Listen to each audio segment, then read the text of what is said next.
Juan, el padre de un niño de 9 años, nos ha mandado un mensaje que dice así: muchas gracias por el episodio de hace una semana sobre los desayunos. La verdad es que nuestro hijo estaba harto de desayunar, siempre lo mismo, pero con vuestros consejos hemos conseguido hacerlos más variados y que sigan siendo saludables. Pues gracias a ti, Juan. Para nosotros es una alegría que en Sin Cita Previa encontréis consejos que podéis aplicar en el día a día.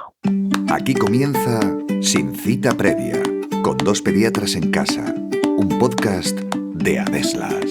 Bienvenidos a un nuevo episodio de Sin Cita Previa, el podcast de Adeslas Salud y Bienestar. Yo soy Gonzalo y, como no, a mi lado tengo a mi compañera de micrófonos, la grandísima Elena Blanco, pediatra. ¿Cómo estás, querida? Hola, Gonzalo y queridos oyentes. Pues yo muy bien. ¿Tú qué tal has pasado la semana? Oye, Gonzalo, que no me haces caso. Es que me he despistado un poco mirando por la ventana que ha pasado un camión de bomberos, que es broma. Pero he querido poner un poco de manifiesto con un ejemplo para introducir lo que vamos a hablar en el episodio de hoy, de la atención de los niños y cómo, dependiendo de los estímulos, somos capaces de centrarnos en una tarea o dispersarnos. La verdad es que este tema es muy interesante, sobre todo para aquellos que dicen: Dios mío, mi hijo es que no hace ni caso. Pero como siempre, déjame que te haga la pregunta.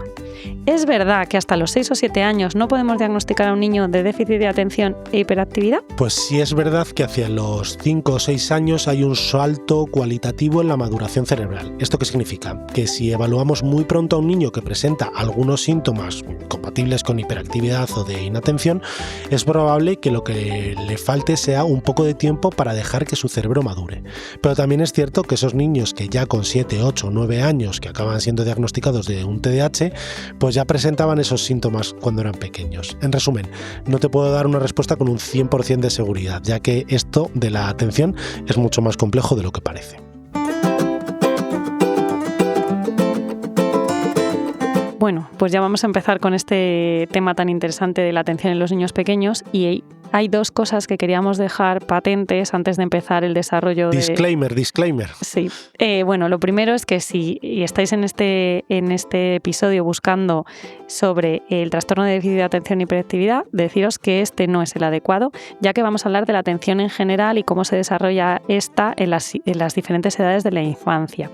Y que si queréis un capítulo específico sobre el trastorno de déficit de atención y hiperactividad, iros al número 86, que hablamos con el psiquiatra del Dr. Quintero, que os gustará mucho y que además contiene esta información.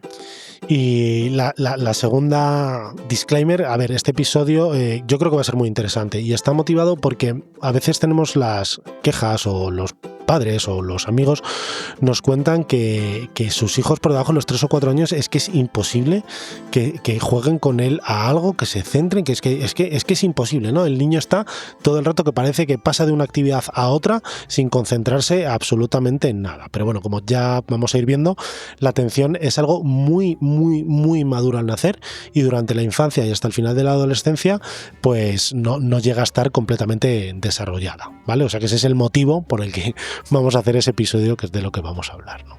Bueno, y como siempre nos gusta empezar por las bases. Exactamente, ¿qué es la atención? Pues este proceso mental y de conducta que nos va a permitir centrarnos en una fuente de información. Normalmente es un estímulo y que nos centramos en una cosa e ignoramos el resto de cosas que hay a nuestro alrededor y que nuestro cerebro considera que en ese momento no nos van a aportar nada.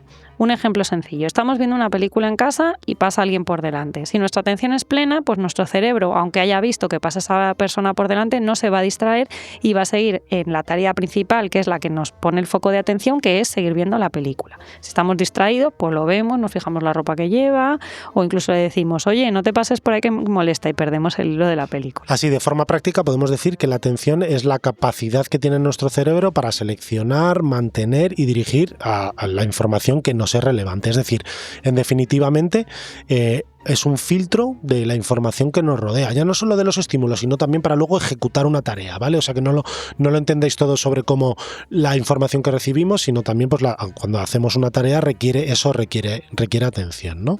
Y aquí se pone de manifiesto lo importante de la atención, porque si no hay atención no hay proceso de aprendizaje ni tampoco de ejecución de tareas. Entonces la importancia del desarrollo de esta en la infancia pues es muy importante. Antes de luego meternos en faena un poco de cómo es diferente la atención en los niños algo más mayores y en los adultos, yo creo que sí que es muy interesante que entendamos todos cuáles son diferentes características o factores que influyen en la atención, porque esto nos va a hacer entender muy bien cómo son los niños, ¿no? Entonces, dentro de las características de la atención, una muy importante es la amplitud que tiene la atención, es decir, la cantidad de información que podemos recibir a la vez o cantidad de tareas que podemos realizar a la vez. Por ejemplo, si la atención fuera la puerta de entrada al cerebro, ¿cómo es esta de ancha? ¿Cuánto cabe, no? Hay gente que está más predispuesto a recibir o prestar atención a varias cosas a la vez, o momentos del día en el que no eres capaz de, si estás viendo la tele esta que decías, ¿no? De estás viendo una película en la pantalla y te está hablando tu pareja, pues hay veces que sí que eres capaz de prestar atención a las dos cosas y hay veces que no. Pues eso es la amplitud de la atención. Luego está la intensidad, que es la capacidad de la atención en cada momento. Todos hemos tenido alguna vez esa sensación de que estás muy atento a algo o poco atento. Lo normal es que también fluctúe a lo largo del tiempo, ¿no? Otra característica es el oscilamiento, que son las variaciones de la atención entre dos estímulos o tareas simultáneas, es decir, la capacidad que tenemos de pasar de una a otra, ¿no? De oscilar la atención entre ahora presto mi foco de atención a una, ahora presto mi foco de atención a otro. Eso es el oscilamiento. Y por último es el control de la atención, que esto sí que es súper importante de cara a los niños, ¿no? Que es la capacidad voluntaria que tenemos de dirigir nuestra atención, es decir, es una atención controlada a un estímulo o tarea concreta. Esto, claro, requiere un esfuerzo por parte del individuo y, como luego veremos, pues los niños todavía no tienen un control muy desarrollado sobre la atención. Bueno, ahora ya que sabemos qué es la atención y sus diferentes características, ahora vamos a hablar de las cosas que afectan a la atención. Y esto parece un poco rollo, pero es verdad que es muy importante conocerlo de cara a cómo vamos a preparar las actividades con nuestros hijos o incluso el tiempo que les vamos a poner en los deberes o cómo los profesores orientan una clase, ¿no? Pues dentro de esos factores tenemos los determinantes externos y los determinantes internos. Entonces, primero los externos van a depender evidentemente pues del medio en el que está este estímulo, ¿no? Para ello es la potencia del estímulo, es decir, es igual que la fuerza, no es lo mismo un susurro que una explosión. Está claro que una explosión nos va a llamar, es un estímulo más potente y nos va a llamar más la atención. Lo mismo los colores, ¿no? Un fosforito que un color pastel. Luego, el cambio, ya que, por ejemplo, esto es importante porque tendemos a fijar la atención en los cambios que se producen en el ambiente. Por ejemplo, estamos leyendo un libro y oigo un ruido, se cae una cosa o alguien entra en la habitación, ¿no? Pues eso nos va a permitir desviar la atención o cambiar el foco de atención. Luego, el tamaño del estímulo. Cuanto más grande, pues está claro que más atención. Es decir, te vas a fijar antes en un punto pequeño, en una hoja, pero que sea de un color fuerte, que si ese círculo es de un color más flojito, ¿no? O por ejemplo, si vas por la carretera y hay dos carteles, ¿no? Te vas a fijar muchísimo más antes en el cartel enorme gigante o en el que estuviera de un color más fuerte, ¿no? Eso es. Luego, la repetición también es importante. Aquí la publicidad no muy importante. Cuando algo se repite constantemente, pues ya tendemos a fijar nuestra atención en ellos. Canciones infantiles, rimas, etcétera. Es que te capta la atención cuando un estímulo es muy repetido. O las canciones infantiles con las rimas, la vaca Lola, tiene careta y tiene cola. Es que el niño se pone a dar palmas cuando la escucha porque es que le capta la atención porque es muy repetitiva. Y luego el movimiento, ¿no? Un estímulo que se mueve pues también tiende a captarnos más la atención que una cosa que está fija.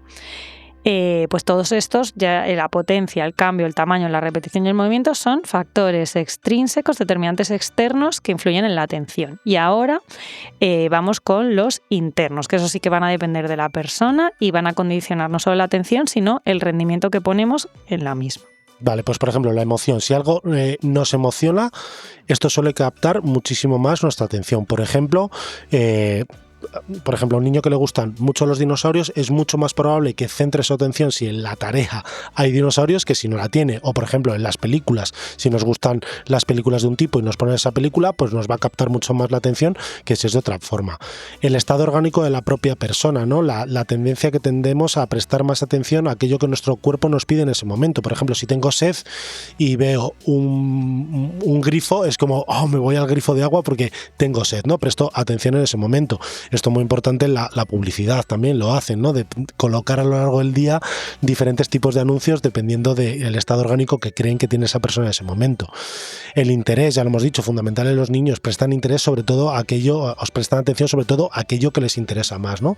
Y el esfuerzo que requiere una tarea, prestamos mucha más atención si algo requiere mucho más esfuerzo. Esto puede parecer contradictorio, ¿no? En plan, si algo va a ser muy complicado, pues lo dejo de hacer. No, yo me refiero a que te interese. Claro, y ya no que te interese, o sea, tú vas a prestar mucha más atención a enhebrar una aguja porque el agujero es chiquitito, que si a lo mejor es una tarea que tienes mucho más realizada habitualmente. Y luego la distracción. Vas a distraerte nuestra atención si en ese momento tenemos otras necesidades. Si un niño está haciendo pis, pues no te va a prestar mucha atención porque está haciendo otra cosa. Si un niño está, papá, que quiero ir al baño, y tú le estás intentando explicar a Nietzsche, no te va a hacer caso. Sobre todo si es pequeño. Y ya por último, Elena, antes de irnos al pediconsejo, los tipos de atención. Tenemos un tipo de atención que es la voluntaria, cuando nosotros dirigimos nuestra atención a un estímulo, a una tarea, y aquí está muy implicada la motivación, y por otro lado, la involuntaria, es decir, cuando el estímulo nos atrapa, lo que decías antes de la explosión, ¡boom!, tú te giras a ver qué ha explotado.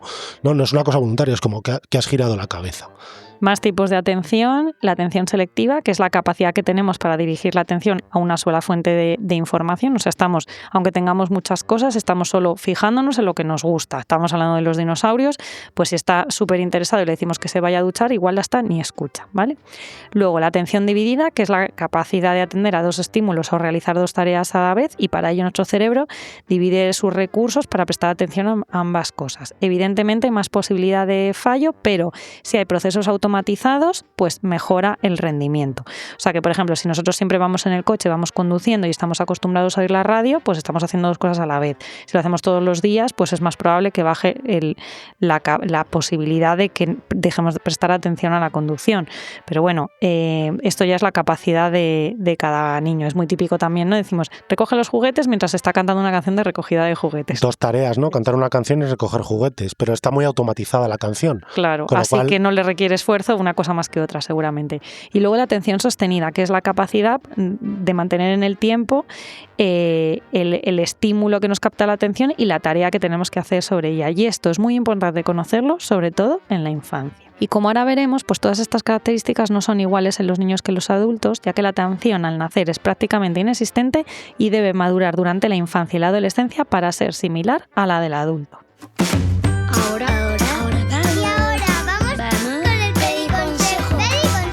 Si tu hijo tiene una rabieta, es importante que desde el cariño y la empatía nos mantengamos firmes sin acceder a aquello que nos pide. De esta forma evitaremos que aprenda a utilizar las rabietas como un recurso para conseguir las cosas que nos pide en ese momento. Si te gusta nuestro contenido, suscríbete a Sin Cita Previa en cualquier plataforma de podcast. Déjanos un comentario y visítanos en el espacio de salud y bienestar de Adeslas para disfrutar de los mejores contenidos de salud creados por nuestros expertos sanitarios. Sin Cita Previa, con dos pediatras en casa. Bueno, Elena, recordar a los que estáis escuchando este episodio y os perdisteis el anterior. El anterior hablamos de las rabietas y estoy seguro que vais a encontrar, si tenéis hijos pequeños, un montón de recursos para entender qué les pasa en ese momento y cómo gestionarlas. Bueno, hemos hablado en la primera parte de cómo es la atención con sus características y ahora, Elena, ¿cómo es la atención en los primeros años de vida? Pues bueno, ya hemos hecho unas pequeñas pinceladas antes del pediconsejo, pero vamos, al nacimiento es casi nula y durante los primeros meses de vida, pues la atención es totalmente involuntaria, no tiene ningún control hacia lo que dirige la atención, aunque normalmente sí que va dirigida a los estímulos que reciben. O sea, yo canto alto y me van a mirar, hay un golpe y miran, ¿vale? Vuelo algo y también lo manifiesto. Sí, y les llama también la atención los objetos con mucho contraste de colores. Uh-huh. Y con el paso de los meses o incluso años, los niños serán capaces de ejercer el control, o sea, de controlar su atención para que deje de ser involuntaria a voluntaria, es decir, miro o presto atención a lo que me interesa. Y poco a poco será más sostenida en el tiempo, pero esto, paciencia, ¿eh? De hecho, la vimos hace poco con los niños en casa, una película que seguro que conocéis, que es Mira quién habla, y hay una escena que es que pone esto de manifiesto muy bien, que está, creo que es en la segunda, que es cuando tiene a la hermana, ¿no? Y entonces la hermana es como medio bebé, ya sabéis que el bebé obviamente no habla, pero hay una voz en off en la que empieza, uy, pero ¿qué le pasa a este niño? Y de repente aparece otra cosa por la pantalla, ay, que alguien está gritando. Pues un poco es así como viven los niños pequeños, si hay mucho estímulo, va a estar pum, pum, pum, pasando de un lado a otro, y hombre, no digamos que van a estar sobreestimulados, pero no son capaces de controlar a qué van a dirigir, o sea, como que están atentos a todos, por decirlo, a todas las cosas, por decirlo de alguna manera. Y es que la atención es una función superior que va a requerir del desarrollo de la corteza prefrontal, que está en la parte del cerebro superior y que ya sabemos que no termina de desarrollarse hasta el final de la adolescencia, de manera que esta atención pues pasa de cero a la que ya tiene un adulto, pues con muy despacito a lo largo de los meses e incluso de los años. Vale, y otra cosa muy, muy interesante, Elena, es que los padres entiendan que los ciclos de atención en la infancia son diferentes a los de los adultos y van mejorando, entre comillas, con el tiempo. Es decir, los ciclos de atención, claro, los ciclos de atención es la capacidad que tienen los niños de tener esa atención sostenida, por decirlo de alguna manera, ¿no? Obviamente son variables y cada niño, comparado con su niño de su mismo lado de al lado, va a ser diferente y van a depender de la intensidad del estímulo, de la repetición del estímulo, pero sí que nos dan un buen toque para que entendamos por qué esos niños de 2 años no juegan a algo media hora seguida, ¿no? Claro, y esto pues lo tienen mucho en cuenta los profesores, que son los que programan las actividades, porque si ya se sabe que un adulto en un tiempo de 40-50 minutos empieza a caer la atención, de ahí que la charla sea el tiempo que duren, o las conferencias si son más largas suele haber un parón, pues para que no baje la atención en ese momento, pues imaginaros, ¿no?, a un niño pequeño de 2 años, qué capacidad de tiempo de atención va a tener. Entonces, más o menos, así por hablar un poco de los tiempos de atención, pues mirad, en niños del primer año de vida, de 0 a 1 año, es entre 2 y 5 minutos. Aunque cambian rápidamente de atención según el estímulo, si hay un estímulo que les distrae. Pero si no te distrae nada, máximo 5. Vale. Y ya me parece. Y ya me parece mucho, efectivamente.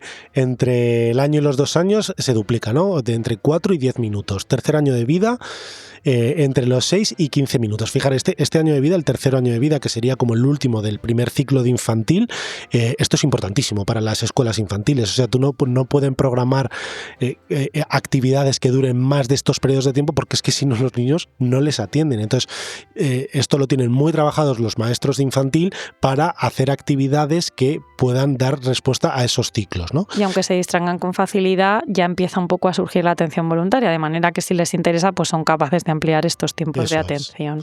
4 años, entre 8 y 20 minutos, 5 años, 10, 25 minutos, sexto año de vida, 12, 30 minutos, séptimo año de vida, hasta los 35 minutos, y en torno al octavo de vida, esos 45 minutos que son parecidos a los del adulto, ¿vale? Y todo esto pues no deja de ser una estimación, porque dependiendo del estímulo, del interés, pues de todo, ¿no? De la intensidad, de todas las características que hemos hablado, de la motivación, de que en ese momento no tengas hambre ni tengas sed, bueno, todas esas cosas, pues serán más o menos. Todos los adultos nos conocemos perfectamente, sabemos lo que nos capta más la atención, lo que menos, y lo que nos distrae y nos hace perder el foco de atención.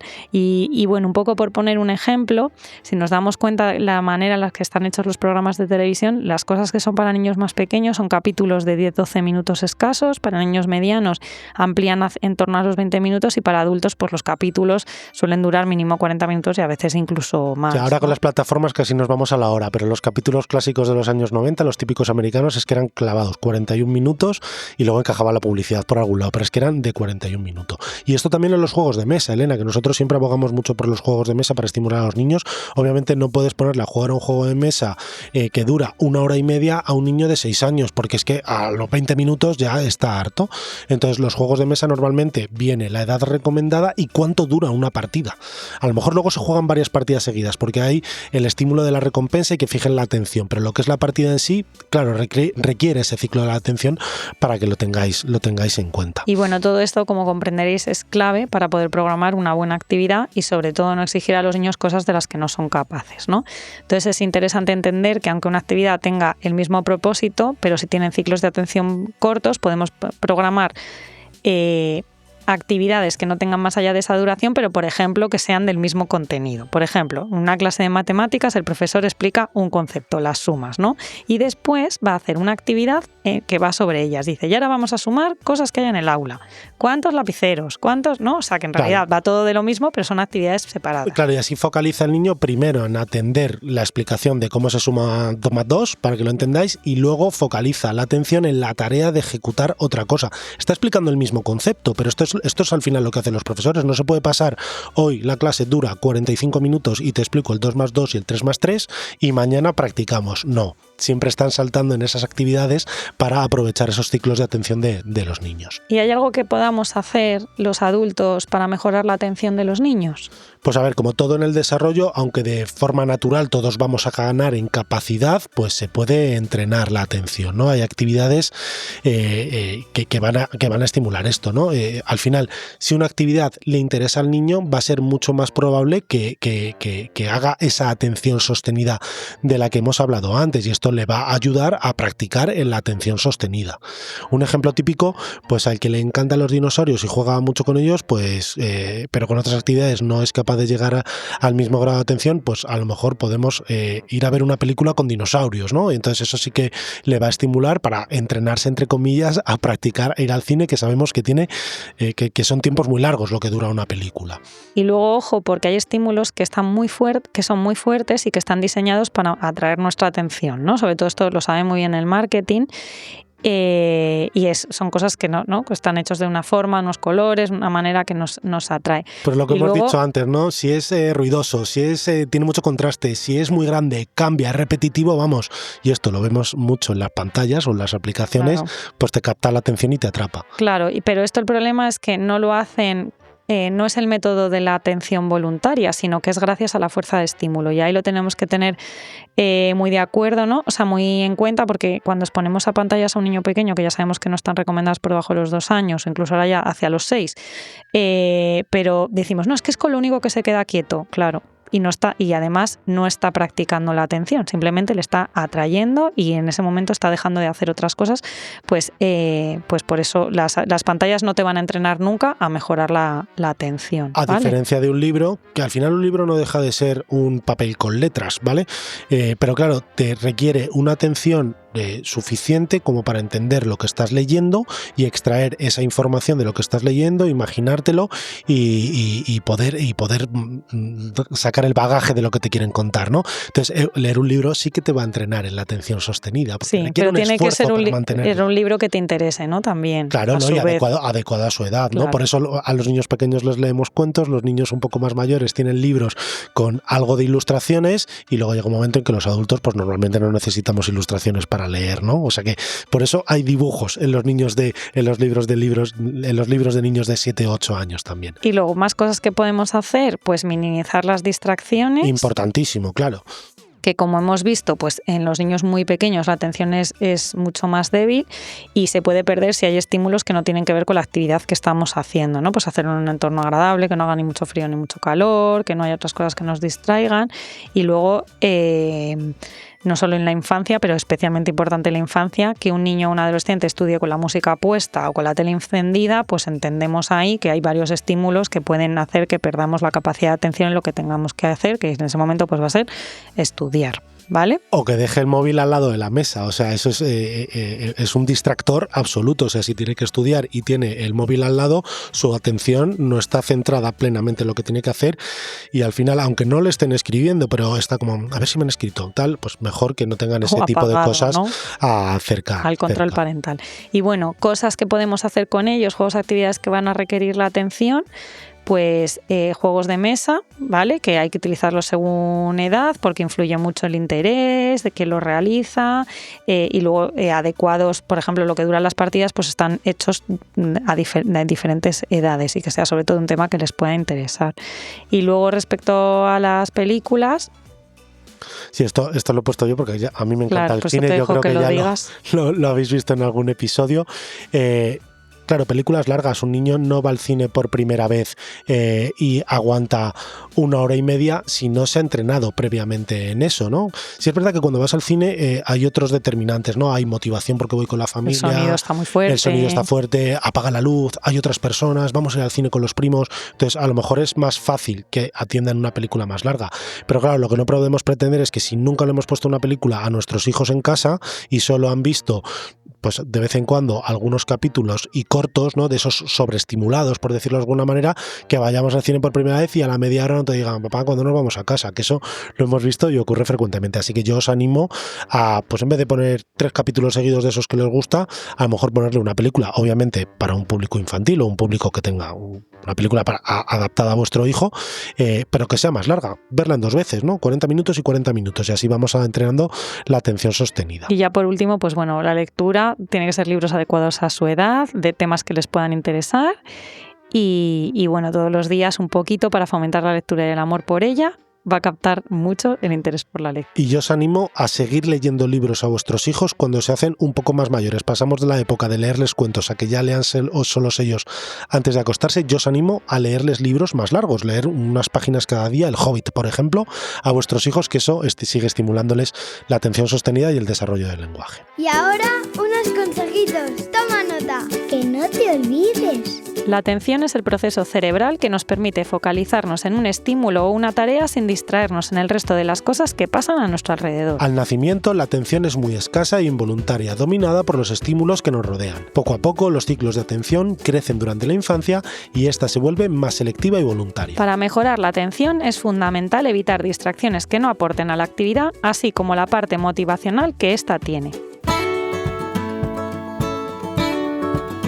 Pues hemos llegado al final de este episodio. Espero que no hayamos sido muy pesados y hayamos conseguido mantener vuestra atención durante estos minutos. Os damos las gracias por estar ahí una vez más y gracias a Desla Salud y Bienestar por apostar por este proyecto que tanto aporta a las familias que nos escucháis. Hasta el siguiente episodio. Adiós. En el siguiente episodio vamos a hablar de la sinusitis en la infancia y cómo aliviar sus síntomas.